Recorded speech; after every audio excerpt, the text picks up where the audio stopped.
कृपया आप सभी से निवेदन किया जाता है कि इस पाठ को पढ़ने से पूर्व अभी तक के लघु सिद्धांत कौमुदी के पढ़ाए गए पाठों को पढ़ने के अनंतर ही यह पाठ पढ़ें, तभी यह पाठ आपको समझ में आएगा। सर्वेभ्यो नमो नमः। देववाणी संस्कृतम ई गुरुकुलम यूट्यूब चैनल में आप सभी महानुभावों का हार्दिक स्वागत है। मित्रों, लघु सिद्धांत कौमुदी के पाठों की श्रृंखला में आज हम संज्ञा प्रकरणम में 11वीं कक्षा को पढ़ेंगे। तो गत पाठ में हमने अणुदित सवर्णस्य चा प्रत्यय सूत्र को अच्छी प्रकार से लिख करके समझ लिया था। अब हम संज्ञा प्रकरण जो चल रहा है इसमें उसका ये अंतिम पाठ है। इसमें आचार्य वरदराज महाराज जी हमें कहते हैं, एक नई संज्ञा बतलाते हैं, संहिता संज्ञा। ये आचार्य वरदराज जी आचार्य पाणिनि का सूत्र लेकर के 12वें नंबर पर कहते हैं, पराह सन्निकर्षः संहिता, अष्टाध्यायी, प्रथम अध्याय, चतुर्थ पाद और 109वां सूत्र। कह रहे हैं पराह सन्निकर्षः संहिता। अब देखिएगा आचार्य वरदराज महाराज जी इसकी व्याख्या क्या करते हैं, देखिएगा। वर्णानाम अतिशयितः सन्निधि संहिता संज्ञः स्यात्। कहते हैं कि वर्णानाम माने वर्णों की अतिशयितः माने अत्यधिकता से, माने बहुत ही अधिक, सन्निधि सामीप्य माने वर्णों की आपस में अत्यधिक सामीप्य को ही क्या कहा जाता है, संहिता संज्ञा। वो सन्निधि होती है, वह सन्निधि, वह सामीप्य ही क्या होता है, संहिता संज्ञा, उसकी संहिता संज्ञा होती है। राइट। अब इसका जैसे मैं आपको उदाहरण दिखला देता हूं, तो आप कोई भी वर्ण लिख लीजिएगा। जैसे आप लिख लीजिएगा अ, ई, उ और री आदि, कुछ भी लिख सकते हैं। यहाँ व्यंजन भी लिख सकते हैं आप, क, ख आदि कुछ भी लिख सकते हैं। और इनको बोलने में कोई अंतर बीच में काल का व्यवधान नहीं होना चाहिए, अर्थात आधी मात्रा से अधिक काल का व्यवधान नहीं होना चाहिए, क्योंकि प्रत्येक वर्ण के बोलने के बाद दूसरा वर्ण बोलने में आधी मात्रा का हमको व्यवधान करना ही पड़ता है, नहीं तो अक्षर आपस में मिश्रित हो जाएंगे, शुद्ध उच्चारण नहीं होगा। आधी मात्रा से अधिक व्यवधान न होने पर वर्णों की जो समीपता होती है, जो उच्चारण होता है, ठीक है, उच्चारण करने में देखा जा रहा है, लिखने में नहीं देखा जा रहा। तो अर्थात आधी मात्रा से अधिक वर्णों के बीच में व्यवधान न होने पर उन सभी वर्णों की क्या हो जाती है, संहिता संज्ञा। उस समीपता की ही संहिता संज्ञा होती है। इस संहिता संज्ञा का कार्य क्या है, ये हम आगे बतलाएंगे। राइट। अभी आपको इतना ध्यान रखना है कि संहिता संज्ञा किसकी होती है, संहिता संज्ञा होती है वर्णों के अत्यंत सामीप्य की ही संहिता संज्ञा होती है। जैसे आपने बोल दिया, जैसे मैंने बोल दिया आ और फिर ये अलग अलग। अब मैंने बोला अ, ई, तो यहां पर इन दोनों की संहिता संज्ञा नहीं है, परंतु मैं बोलूंगा अ, ई, इस प्रकार से बोलूंगा तो इन दोनों की क्या होगी, जो समीपता है, इसमें ये समीपता है, तो उस सामीप्य की क्या होगी, संहिता संज्ञा। राइट, समझ में आ गया। ओके। अब वरदराज महाराज जी कहते हैं 13वां सूत्र, हलोनंतराः संयोगः। ये एक और नई संज्ञा बता रहे हैं, संयोग संज्ञा। देखिएगा, कहते हैं हलोनंतराः संयोगः। अब आचार्य वरदराज जी के सूत्र का अर्थ भी देख लेते हैं हलोनंतराः संयोगः का। कहते हैं अज्भिः अव्यवहिताः हलः संयोग संज्ञाः स्युः। कह रहे हैं अच से रहित माने अच से अव्यवहित माने अच का व्यवधान ना हो, ऐसे हलह माने वो व्यंजन क्या कहलाते हैं? संयोग संज्ञा, संयोग संज्ञा नाम वाले कहे जाते हैं। ये संयोग संज्ञा किसकी कहते हैं? कहते हैं हल। हल का अर्थ है व्यंजन।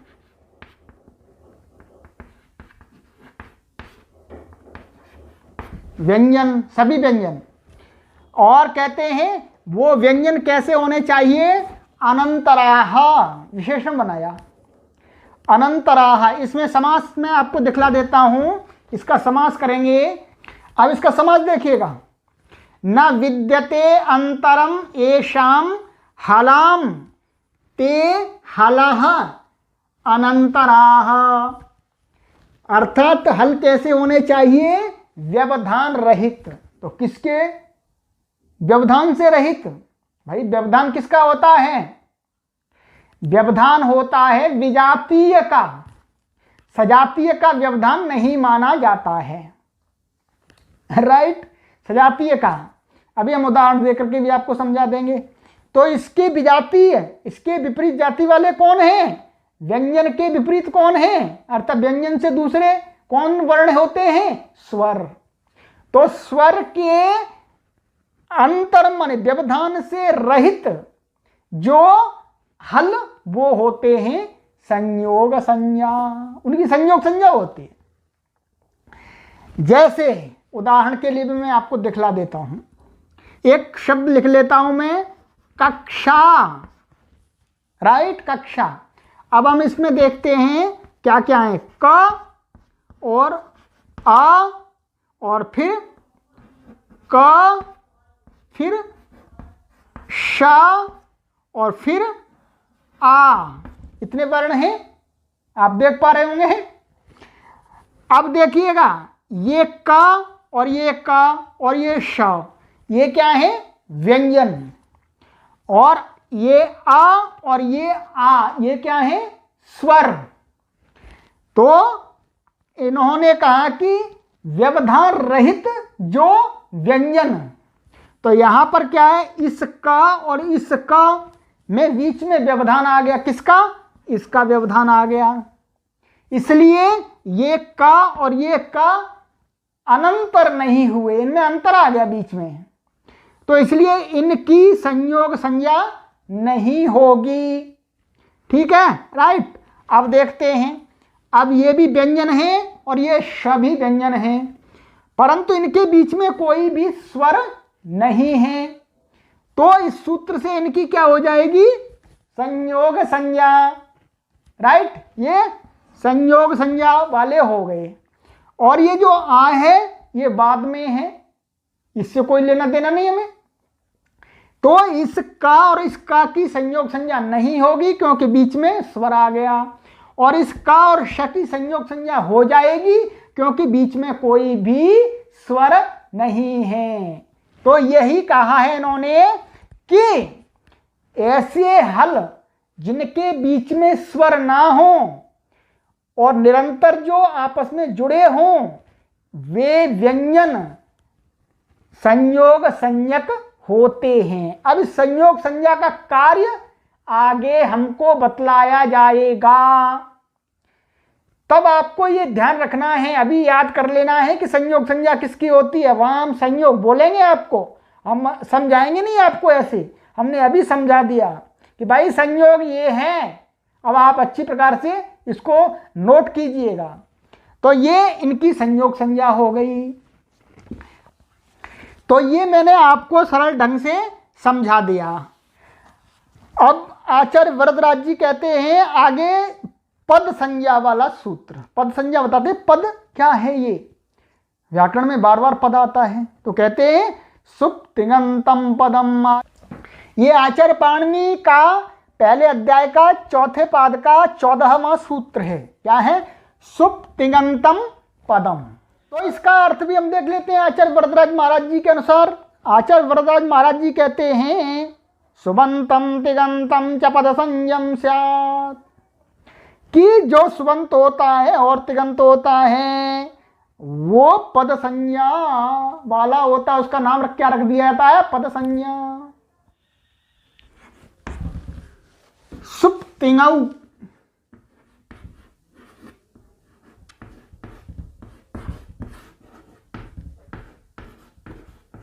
सुप तिङौ, ये द्वंद्व समास हुआ, सुप और तिङ, राइट। हाँ, तो अब सुप तिङौ अन्ते यस्य तत् सुप तिङन्तम, माने सुप और तिङ जिसके अंत में है वह क्या कहलाता है? सुप तिङन्तम। और उस सुप, सुबंत और तिङन्त, ये बहुब्री समास है, अन्य पदार्थ हो गया। तो सुबंत और तिङन्त जो शब्द होता है उसको आचार्य पाणिनि क्या कहते हैं? पदम। उसका नाम रख रहे हैं पदम, वह पद होता है।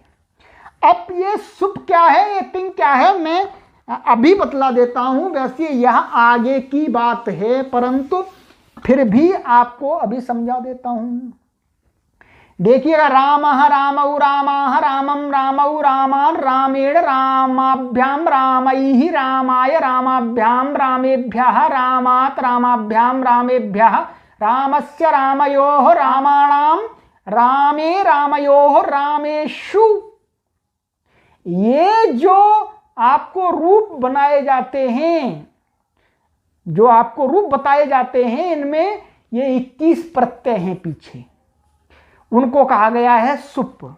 आप देख लीजिएगा, ये चार्ट में दिखा रहा हूं आपको कि ये सुप, सु औ जस अम औट शस ताभ्याम भिस ङेभ्याम भ्यस घसीभ्याम भ्यस नस ओस आम और गी ओस सुप। ये 21 सुप हैं। ये जिसके अंत में होंगे, इनमें से एक एक प्रत्यय आएगा, सभी जिसके अंत में वो सारे बन जाएंगे सुबंत और उनका नाम हो जाएगा पद, राइट। इसी प्रकार से अब देखिएगा तिङ का चार्ट। तिङ 18 है। तिप तस झी सिप थस थ मिप वस मस त आताम झ थास आथाम ध्वम इट वही महिंग। ये क्या है? 18 प्रत्यय तिङ कहलाते हैं। ये जिसके अंत में होते हैं, जैसे भवती भवतः भवंती आदि में, सेवते सेवेते सेवंते, तो ये उनके अंत में होते हैं, इसलिए वो भी तिङन्त हैं। तो ये सुबंत और तिङन्त दोनों प्रकार के शब्दों का एक नाम रख दिया, क्या? पदम, पद, राइट। जैसे रामः, ये क्या बन गया? पदम। और गच्छति, ये क्या बन गया? पदम, राइट। क्योंकि यहां ये तिङन्त अंत में है, यहां पर सुबंत अंत में है, इसलिए ये पद, इनका नाम पद रख दिया। बस आपको समझ में आ गया। आगे इसको पढ़ाया जाएगा जब हम अजंत पुल्लिंग प्रकरण आदि में पढ़ेंगे, रूप बनाएंगे, तब आपको अच्छी प्रकार से समझ में आ जाएगा। परंतु आप समझिएगा, सुप तिङन्तम पदम, पद संज्ञा किसकी है? सुप जिसके अंत में है, सुप जिसके अंत में है और तिङ जिसके अंत में है, वह सभी शब्द पद संज्ञक कहलाते हैं, पद कहे जाते हैं। संस्कृत में इन दो शब्दों के माने सुबंत और तिङन्त के अलावा कोई भी नहीं है, सब सुबंत और तिङन्त के अंतर्गत ही आ जाते हैं। आइएगा, अब ये हमारा संज्ञा प्रकरण समाप्त हो गया लघु सिद्धांत कौमुदी का। आचार्य पाणिनि का नहीं हुआ। आचार्य पाणिनि की तो और भी बहुत सारी संज्ञाएं हैं, परंतु लघु सिद्धांत कौमुदी में आचार्य वरदराज महाराज जी ने जितनी संज्ञाओं का प्रयोग बताया है उन सभी संज्ञाओं को इस प्रकरण में आज तक हमने पढ़ लिया। क्या बोला मैंने? इस लघु सिद्धांत कौमुदी में जो संज्ञाएं पढ़ाई गई हैं वही संज्ञाएं यहां पढ़ाई गई हैं। इसके अतिरिक्त व्याकरण शास्त्र में आचार्य पाणिनि की और भी अनेक संज्ञाएं हैं, ये ध्यान रखना है। उनको हम आगे पढ़ेंगे। पहले लघु सिद्धांत कौमुदी पढ़ लेते हैं, फिर सिद्धांत कौमुदी पढ़ेंगे। वहां हम आपको सारी संज्ञाएं बताएंगे। तो मित्रों, ये आज हमने लघु सिद्धांत कौमुदी का संज्ञा प्रकरण पूरा पढ़ लिया। अब हम आगे इन संज्ञाओं का उपयोग पढ़ेंगे। बस यही व्याकरण है। यही व्याकरण है। आपको व्याकरण में बहुत गति करा दूंगा मैं, आपको श्रेष्ठ व्याकरण बनाऊंगा। अस्तु अत्रैव विरमामः, पुनः शीघ्रं नूतन प्रकरणेन सह भवतां पुरतः आत्मानं प्रस्तौमि, तावत् प्रतीक्षताम्। अस्तु। सर्वेभ्यो नमो नमः।